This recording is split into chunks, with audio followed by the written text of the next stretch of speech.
Hello, 大家好，欢迎回到外媒看中国，我是安博然。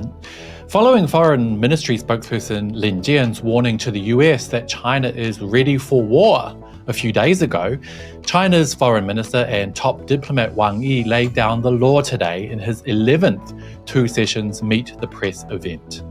Wang had a few harsh words directed at the US and the Trump administration, and even a warning for Japan, which has recently started trying to meddle in China's domestic affairs.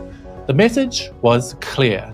China is the adult in the room, and Beijing is ready and willing to engage with other countries in a rational, win-win, and respectful way. But if you push too far, China will not hesitate to put you in your place. Today, we'll take a closer look at today's important media event in Beijing.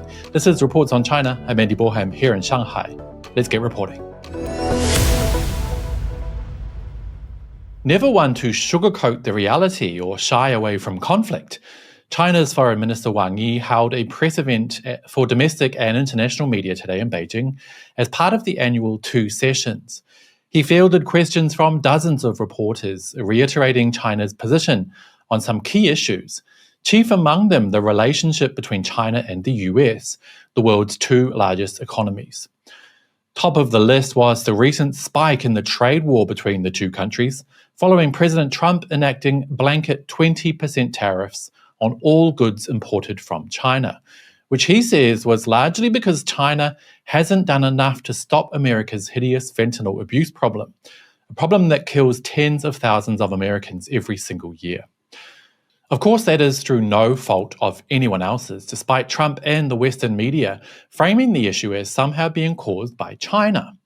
Wang Yi outlined how China has gone above and beyond to help the US with its addiction, including becoming the first country ever in the entire world to schedule fentanyl ingredients, which are completely legal elsewhere, as a class of drugs that are now subject to the law. He said, "The US should not return good with evil or impose arbitrary tariffs. The abuse of fentanyl in the United States is a problem that must be confronted and resolved by the United States itself." And he's completely right. As with anyone suffering from addictions of any kind, changes can only be made by addressing the root cause. Why is it that so many ordinary Americans feel the need to take illicit drugs? What kind of hideous reality are they desperate to escape from? These are the types of questions the USA should be asking itself. Wang Yi then laid down the law when it comes to America's double standards and flip-flopping over its relationship with China. He said, "One should not fantasize that it can suppress China and maintain good relations with China at the same time." He went on to call the US's actions towards China as two-faced and seemed to stress that China will not tolerate such behavior anymore. Wang Yi then gave a massive reality check to his US counterparts, telling Washington, D.C. and the Trump administration to take a long, hard look in the mirror and realize that their behavior has got the US and ordinary Americans absolutely nowhere. He told reporters, "What has it achieved from tariffs and trade wars over the past few years?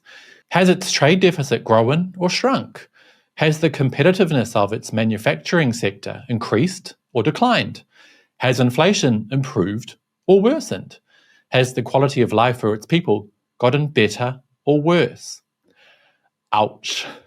In terms of China-Russia relations, Wang Yi reiterated that the relationship is as strong as ever, despite the US increasing its communications with Moscow and suggestions that Trump's administration was trying to somehow pull Putin away from his friendship with Beijing. He noted, "A mature, resilient, and stable China-Russia relationship will not be swayed by any turn of events, let alone be subject to interference by any third party.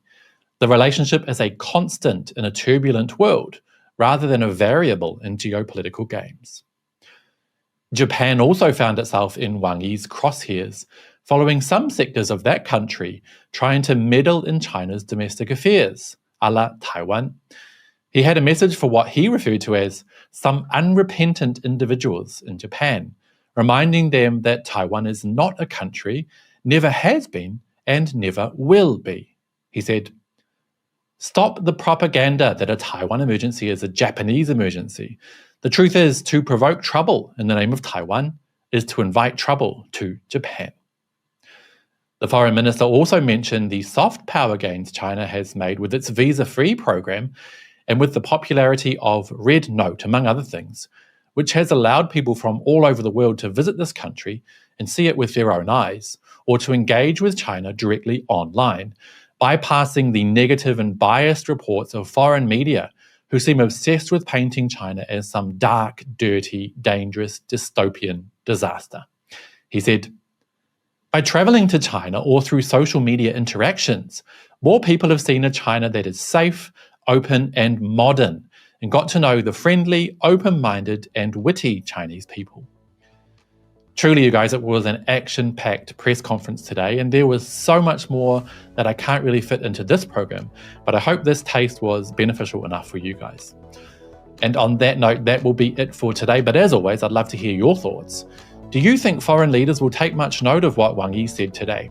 And how important do you think hearing from the horse's mouth is, so to speak, for audiences around the world? Let me know down below, and don't forget to hit like and subscribe if you haven't already. It really does help the channel. I'll see you all next time. Bye-bye.